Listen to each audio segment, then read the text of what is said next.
प्रमाण भागीदारी या घटकावर आपण आज एक नवीन व्हिडिओ तयार करतोय. त्याच्यामध्ये एक नवीन नमुन्याचे प्रश्न पाहतोय. आज हा प्रमाण भागीदारीचा 5वा आपला व्हिडिओ आहे. याच्यामध्ये काय असतं बघा, उदाहरणामध्ये कोणीतरी एक व्यवसाय सुरू केला असतो, स्वतःजवळचं काहीतरी भांडवल गुंतवलेलं असतं. काही दिवस गेल्यानंतर त्याला एक त्या व्यवसायात भागीदार येतो. त्या भागीदारांना पण काही रक्कम त्यात गुंतवलेली असते आणि वर्षाच्या शेवटी किंवा ठराविक मुदतीनंतर त्यांचा नफा काढला जातो आणि नफ्याचं वाटप केलं जातं. बहुतेक वेळा उदाहरणार्थ वर्ष अखेर असतं, म्हणजे मुदत काढताना आपल्याला तो दुसरा जो माणूस आलाय किती महिन्यानं आलाय तेवढी रक्कम त्याची मुदत आपल्याला वजा करावं लागणार. ते कसं हे उदाहरणाच्या माध्यमातून आपण बघणार आहे. पण आपल्याला सूत्र माहित आहे, नफ्याचं गुणोत्तर भांडवलाचं गुणोत्तर, भांडवलाचे गुणोत्तर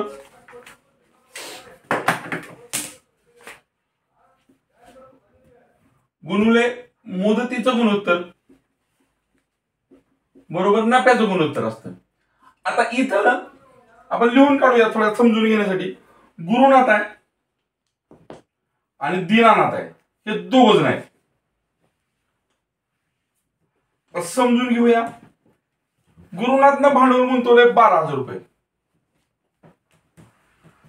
गुरुनाथनं भांडवल गुंतवले 12,000 रुपये आणि दीनानाथनं भांडवल गुंतवलेलं आपल्याला माहित नाही, काही दिलंय तिथं, म्हणजे त्याचा आपण एक्स मानूया. त्याच्यानंतर मुदत बघूया. आता नफा कधी काढला त्यांनी? वर्षाअखेर. इथे दिलंय वर्षाअखेर त्यांना जो नफा झाला त्या धंद्यातला तो होता 2,000 रुपये. म्हणजे ह्या गुरुनाथनं सुरुवातीपासून वर्षापर्यंत 12 महिन्यासाठी त्याची भांडवल तिथं ठेवलं. त्याची मुदत 12 महिन्याची आहे. परंतु व्यवसाय सुरू केल्यानंतर 4 महिने नाही, म्हणजे 12तलं 4 वजा करायचे आपल्याला 4 महिने, म्हणजे ह्या दीनानाथचं भांडवल होतं 8 महिन्यासाठी. आता त्याच्यानंतर आपल्याला बघायचा नफा. नफा त्यांना झालाय 2,000 रुपये. 2,000 रुपये नफा झालाय आणि त्यातलं दीनानाथच्या वाट्याला 1,000 रुपये आले. तर दीनानाथच्या वाट्याला 1,000 रुपये आले, तर म्हणजे गुरुनाथच्या वाट्याला सुद्धा 1,000 रुपये आले. तर म्हणजे नफ्याचं गुणोत्तर आलं 1:1. याच्यावरून आता आपण ह्या एक्सची किंमत अर्थात दीनानाथचं भांडवल काढणार आहोत. ते कसं काढणार बघा. 12 गुणिले 12 भागिले एक्स गुणिले 8 बरोबर 1:1. याचाच अर्थ पुढे आपण असं लिहू शकतो, एक्स गुणिले 8 गुणिले 1 हा गुणाकार बरोबर हा गुणाकार. हे 12,000 असणार आहे. 12 लिहिले मी चुकून. 12,000 गुणिले 12 गुणिले 1. एक्सची किंमत काढायची आहे, त्यामुळे हे 8 गुणिले 1 इकडे घेणार आपण. एक्स बरोबर 12,000 गुणिले 12 गुणिले 1. 1 नाही लिहिलं तरी चालेल. 8 गुणिले 1 हा 1 नाही लिहिलं तरी चालेल. गुणाकार त्याची व्हॅल्यू चेंज होत नाही. 8 एके 8, 8 एके 8, 4 उरले. 8 पंचे 40, 8 पंचे 40, 4 उरले होते ते गेले. त्याच्यानंतर हे 0 हे 0 हे 0 आणि त्याला गुणिले 12 करायचा आहे. 15 गुणिले 12 करूया आपण. 12 पंचे 60 गेले 6, 12 1 12 आणि 6 18 आणि पुढचे 3 0 1 2 3.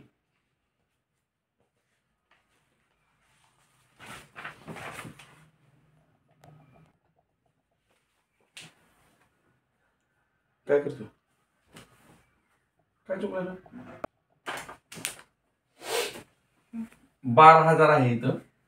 इथं 8 आहे. 8 एके 8, 4 उरले. 4च्या पुढे हे 0 घेतले. 8 पंचे 40 झाले आणि राहिलेले 2 0 घेतले. 1500 गुणिले 12, 2 0ला 2 0 लिहिले. 12 पंचे 60ला 6 गेले. 12 1 12 आणि 6 18. 18,000 अशा पद्धतीचं उत्तर येणार आहे. थोडस गपलत झाली होती माझी भागाकार करताना. 18,000 हे दीनानाथनं गुंतवलेलं भांडवल असणार आहे. अशा पद्धतीने ह्या प्रश्नाचं उत्तर निघतं. त्यानंतर आणखीन एक अशा प्रकारचा प्रश्न बघूया. दुसरा पण पुढचं एक उदाहरण आहे बघा. ए ने 10,000 रुपये भांडवल गुंतवून एक व्यवसाय एक धंदा सुरू केला, 8 महिन्यानंतर म्हणजे ह्यानं व्यवसाय सुरू केला त्याच्यानंतर 8 महिन्यानं 5,000 रुपये भांडवल घेऊन, किती भांडवल घेऊन? 5,000 रुपये भांडवल घेऊन 8 महिन्यानंतर आलाय, 5,000 रुपये भांडवल घेऊन बी ने भागीदारी स्वीकारली. बी ने भागीदारी स्वीकारली. वर्षाअखेर त्या धंद्यात, वर्षाअखेर म्हणजे येचे पैसे किती दिवस होते? वर्षभर होते, म्हणजेच 12 महिने होते. हे लक्षात घ्यायचं आपल्याला या ठिकाणी. आणि व्यवसाय सुरू केल्यानंतर 8 महिन्यानं 12 महिने होईपर्यंत म्हणजेच 4 महिने पैसे कोणाचे होते हे समजून घेणं गरजेचं आहे. या उदाहरणात हेच फक्त समजून घेणं महत्वाचं आहे. 4 महिने पैसे होते बीचे आणि त्यानंतर त्यांना नफा झाला 2,100 रुपये नफा. त्यातला ह्या बीचा हिस्सा किती आपल्याला विचारलाय. हे वर्षाअखेर म्हटल्या पहिल्याचे पैसे 12 महिने होते, दुसऱ्याचे पैसे हा 8 महिन्यानंतर आलाय. म्हणजे 12 महिने संपेपर्यंत ह्याचे पैसे 8 महिने नव्हतंच, म्हणजे पैसे ह्याचे फक्त 4 महिन्यासाठी राहिले. हा इथं भाग समजून घेणं गरजेचं आहे. आता आपण शिकलोय, पहिल्या व्हिडिओपासून आपण बघतोय भागीदारीमध्ये भागीदारीचं उदाहरण सोडवताना भांडवलाचं गुणोत्तर गुणिले मुदतीचं गुणोत्तर बरोबर नफ्याचं गुणोत्तर. मग आपण बघूया एचं भांडवल किती आहे? 10,000 आहे. एचं भांडवल किती आहे? 10,000 आहे. आता बीचं भांडवलच आपल्याला दिलंय का? तर दिलंय. बीचं भांडवल किती आहे आपल्याला? 5,000 आहे. मुदत किती आहे एची? तर एची मुदत आहे 12 महिने आणि बी ची मुदत किती आहे? तर तो 8 महिन्यानंतर आलाय. 12 महिने संपस्तर म्हणजे फक्त त्याचा 4 महिने पैसे होते. आणि नफा जो झालाय त्याच्यामध्ये त्यांचं गुणोत्तर आपल्याला काढायचं आहे. ते गुणोत्तर असणार, पण नफा एकूण दिलेला आपल्याला किती? 2100 रुपये. आणि मग ह्या नफ्याचं वाटप यांच्या भांडवलाच्या आणि मुदतीच्या गुणोत्तराच्या प्रमाणात करायचं आपल्याला. नफ्याचा गुणोत्तर काढायचा आहे. त्यासाठी आपल्याला पहिल्यांदा काय करायला लागेल? या दोन्हीचा गुणाकार, या दोन्हीचा गुणाकार करूया. 10,000 गुणिले 12 भागिले 5,000 गुणिले 4. 4 एके 4, 4 त्रिकोण 12, 3 शून्याला 3 शून्य गेले, 5 एके 5, 5 दुने 10, 3 गुणिले 2 6 आणि खाली आहे 1. म्हणजेच नफ्याचं गुणोत्तर असणार आहे 601. जर 7 रुपये नफा झाला किंवा नफ्याचे जर 7 भाग केले तर 6 भाग हे एचे आहेत आणि फक्त 1 भाग हा बीचा आहे. आपल्याला 7 भागाची किंमत 2100 रुपये दिली. 7 भागांची किंमत 2100 रुपये दिली, तर एका भागाची किंमत किती? 2100 भागिले जर 7 केलं तर एका भागाची किंमत आपल्याला मिळते 300 रुपये. 2100 भागिले 7, 7 एके 7, 7 एके 21, पुढचे 2 शून्य 2 शून्य, 300 रुपये आपल्याकडे पर्याय आहे. पर्याय क्रमांक 1. अशा पद्धतीने हे उदाहरण सोडवायचं आहे. परत एकदा समजून घ्या. नफ्याचं गुणोत्तर आपण काढलंय 601.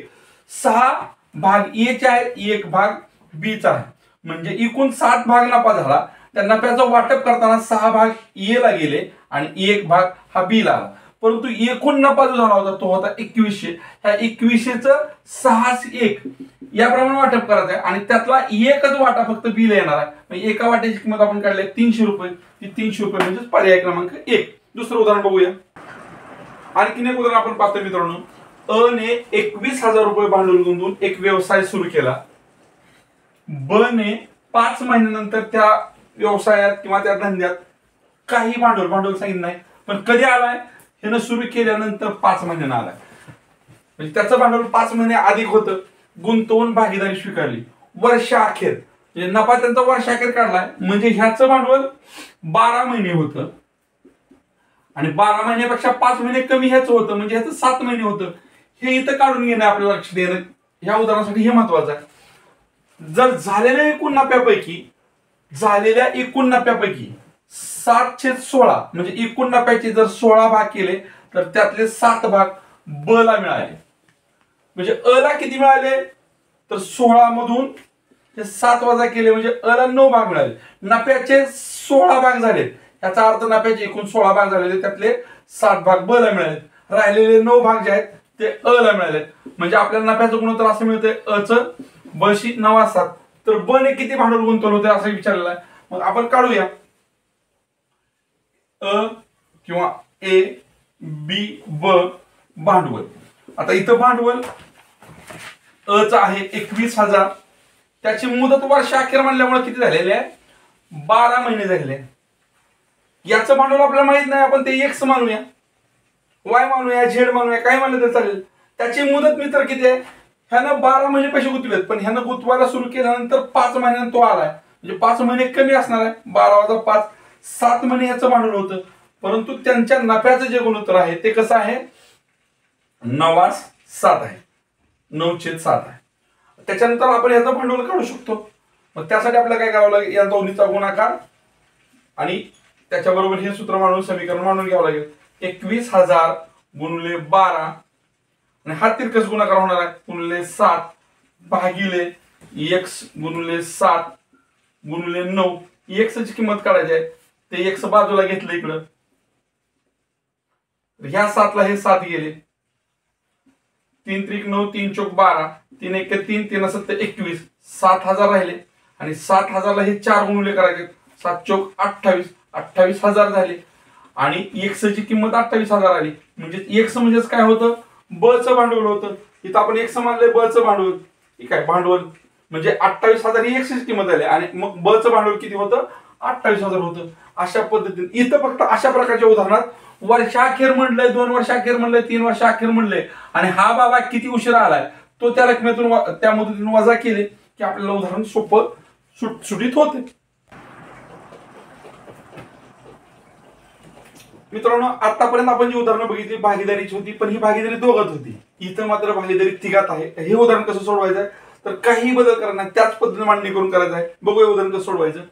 अ ने 25,000 रुपये भांडवल गुंतवून एक व्यवसाय सुरू केला. व्यवसाय सुरू केल्यानंतर ब ने 6 महिन्यानंतर, म्हणजे ब पेक्षा त्याचं 6 महिने जास्त पैसे आहेत, 6 महिन्यानंतर त्या व्यवसायात काही भांडवल गुंतवून, आता ह्याचं भांडवलच दिलं नाही आपल्याला, काही भांडवल गुंतवून भागीदारी स्वीकारली. ब न भागीदारी स्वीकारल्यानंतर बी पुन्हा 2 महिने गेले, म्हणजे एकूण 8 महिन्यानंतर क ने 35,000 रुपये भांडवल गुंतवलं आणि त्या व्यवसायात भागीदारी स्वीकारली. वर्ष अखेर म्हणजे नफा वर्ष अखेर काढलाय, याचा अर्थ याचं पैसे, अचं पैसे 12 महिने होतं. त्याच्यानंतर 6 महिन्यानं आलाय, म्हणजे 6 महिने कमी होतं, 6 महिने होतं बचं. आणि हा 8 महिन्यानंतर आलाय, म्हणजे ह्याचं पैसे 4 महिन्यासाठी होतं. ही मुदत या ठिकाणी काढता आल्याला की आपलं उदाहरण सोपं होतंय. आता मग आपण मुदत, भांडवलाचं गुणोत्तर गुणिले मुदतीचं गुणोत्तर बरोबर नफ्याचं गुणोत्तर केलं होतं. तर आता नफा आपल्याला एकूण दिलाय 12,400, त्याचं किती भाग करायचं ते बघूया आपण. तर पहिल्यांदा आपण काय करूया? भांडवल आपल्याला कुणाचं भांडवल दिलेलं माहित आहे? अ चं माहित आहे, ब चं माहित नाही, क चं माहित आहे. ब चं आपण x मानू, अ चं भांडवल आपल्याला दिलेलं आहे तिने 25,000, क चं दिलंय 35,000. यांची मुदत आपल्याला दिलेली आहे. अ ची आहे 12 महिने, ब ची आहे 6 महिने आणि क ची आहे 4 महिने. आता नफा वाटायचा आहे, नफ्याचं गुणोत्तर पण आपल्याला काढायचं आहे, परंतु नफा एकूणात झालेला आहे तो 12,400 झालाय आणि त्यातला ब चा हिस्सा काढायचा आपल्याला. मग आपण काय करूया? पहिल्यांदा ह्यांचं गुणोत्तर काढूया. 25,000 गुणिले 12, x गुणिले 6, त्यास 35,000 गुणिले 4,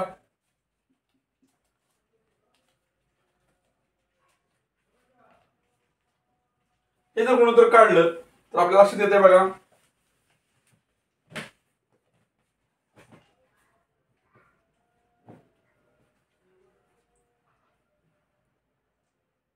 गुणाकार होईल आपला 3 0, 12 5 60, 10 गेले 6, 12 2 24 आणि 6 30, त्याच्याशी 6x बरोबर 3 0 दिले, 4 5 20 ला हातचे 2 गेले, 4 3 12 2 14. याला जर आपण अतिसंक्षिप्त द्यायचं म्हटलं तर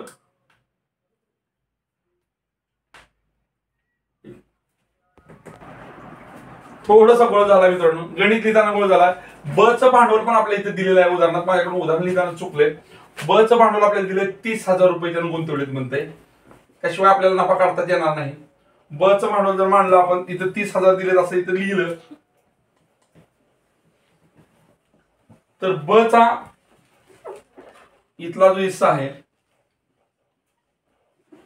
30,000, 30 18, 18 परत 4 शून्य.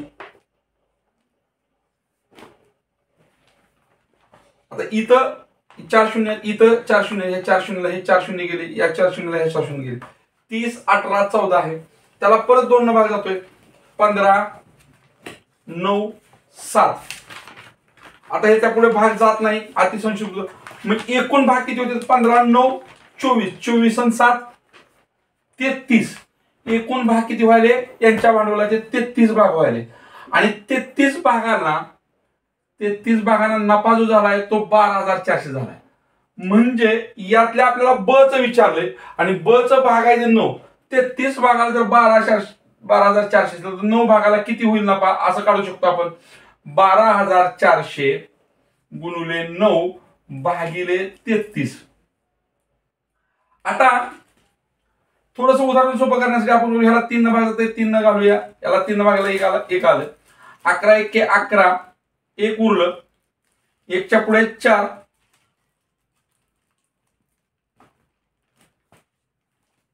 किंवा असा भाग घालूया 12,400. आपल्याला भागाकार सोप्या पद्धतीने करू. 33, 30 च्या पाड्यात 120 4 नंबरला आहे.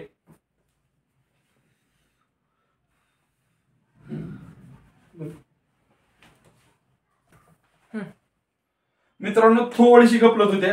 इथं भाग बघा किती झाले? 15, 9, 24 आणि 7 31. मी 33 म्हणलो चुकून, गाईत होतं कधी कधी.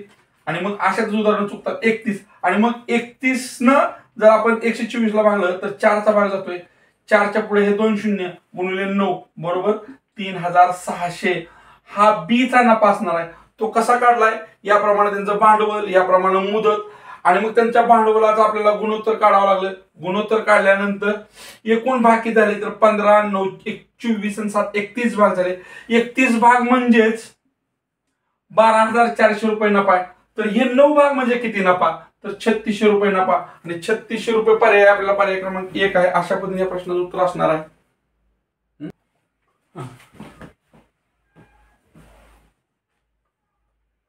तर अने 16,000 रुपये भांडवल गुंतवून एक व्यवसाय सुरू केला. ब ने काही महिन्यानंतर इतके आता आपण आतापर्यंत उदाहरण बघितलं तर तो ब किती महिन्यानंतर आला ते सांगितलं जात होतं. पण इथं काय सांगितलं? काही महिन्यानंतर. कधी आला ते सांगितलं नाही. आपल्याला त्याची मुदत माहित नाही. थोडक्यात महिन्यानंतर त्या व्यवसायात 12,000 रुपये भांडवल गुंतवलं, त्याचं भांडवल दिलंय आणि भागीदारी स्वीकारली. आणि वर्षाच्या शेवटी त्यांना 4,600 रुपये नफा झाला. त्यातला ब ला त्यांनी 1,400 रुपये देऊन पण टाकला. तर ब चं भांडवल किती महिने होते हे काढायचं आहे. सुरुवातीला आपल्याला काय करावं लागणार? अ चा नफा काढावा लागेल. अ चा नफा कसा काढणार आपण? एकूण नफा किती आहे? 4,600. त्यातनं ब चा नफा वजा केला तर 3,200 रुपये हा नफा अ चा आहे. अ चा 3,200 आणि ब चा 1,400 आहे. आणि मग आपल्याला काय करावं लागेल? याचं नफ्याचं गुणोत्तर काढायचं आहे. गुणोत्तर काढताना संक्षिप्त रूप देतो. संक्षिप्त दिल्यानंतर 16/7 म्हणजे जर 23 भाग नफा झाला असेल तर त्यातले 16 भाग हे अ चे असणार आहेत आणि 7 भाग हे ब चे असणार आहेत. अशा पद्धतीने नफ्याचं वाटप झालंय. मग 7 भाग म्हणजे 1,400 आहेत, 23 भाग म्हणजे 4600 आहेत आणि 3200 म्हणजे त्याला भाग किती मिळाले? 16 भाग मिळाले. परत आपल्याला मुदत विचारले, मग काढू आपण. अ चं भांडवल किती आहे? आपल्याला माहित आहे. अ चं भांडवल दिलंय याला. अ न 16,000 रुपये गुंतवले. तर ब चं भांडवल सुद्धा आपल्याला माहित आहे. ब ने किती रुपये गुंतवले? तर 12,000 रुपये गुंतवले. पण मुदत आता बघू. वर्षाअखेर म्हणल्यामुळे आपल्याला लक्षात येतं की बाबा अ चं भांडवल हे 12 महिन्यासाठी होतं. पण ब चं भांडवल किती महिन्यासाठी होतं आपल्याला माहित नाही. ते आपण एक्स मानू. आणि मग नफ्याचं जे गुणोत्तर आहे आपल्याला माहित आहे. अ ला झालाय नफा 16 भाग आणि ब ला झालाय 7 भाग. आणि जर यांचा गुणाकार हा या प्रमाणात असतो, हे जर सूत्र मांडलं तर 16,000 गुणिले 12 छेद 12,000 गुणिले x बरोबर 16/7. हा तिरकस गुणाकार सारखा असतो. 16,000 गुणुले 12 गुणुले 7 भागिले 12,000 गुणुले हे 16. हे एक्स ची किंमत काढायची म्हणून एक्स लिहिलं. त्या 3 शून्याला हे 3 शून्य गेले, 12ला हे 12 गेले, 16ला हे 16 गेले. 7 गुणुले 1 गुणुले 1 म्हणजे एक्स ची किंमत आली 7. म्हणजे एक्स कशासाठी मानलंय आपण? ब च्या मुदतीसाठी. आणि ब ची मुदत मग किती आली? 7 आली. ब न 7 महिन्यानंतर 7 महिन्यासाठी पैसे गुंतवले होते, पण ब व्यवसायात कधी आला? मग 7 महिन्यासाठी पैसे गुंतवले म्हणजे ब व्यवसायात कधी आला? 5 महिन्यानंतर आला. अशा प्रकारे फिरवून प्रश्न विचारला जातो, हे पण आपल्या लक्षात आलं पाहिजे. ब कधी आला व्यवसायात? 5 महिन्यानंतर आला. ब चे पैसे राहिले किती महिन्यासाठी? 7 महिन्यासाठी. पण ब व्यवसायात कधी आला? तर 5 महिन्यानंतर आला. म्हणजे आपल्याला काय विचारलंय? किती महिन्यासाठी गुंतवले विचारले, कधी आला म्हणून विचारलं नाही. किती महिन्यानंतर आला म्हणून विचारलं असतं, व्यवसायात किती महिन्यानंतर आला म्हणून विचारलं असतं, उत्तर आलं असतं 5. हे या ठिकाणी समजून घ्यायचं. अशा प्रकारे आपण भागीदारी आणि प्रमाण या प्रकरणावरील या प्रकारची काही उदाहरणं आज बघितलेली. उद्या आपण भागीदारीतली उदाहरणं, परंतु ती भागीदारी अपूर्णांकाच्या स्वरूपात दिली असेल तर उदाहरण कसं सोडवायचं ते उद्याच्या व्हिडिओमध्ये बघू.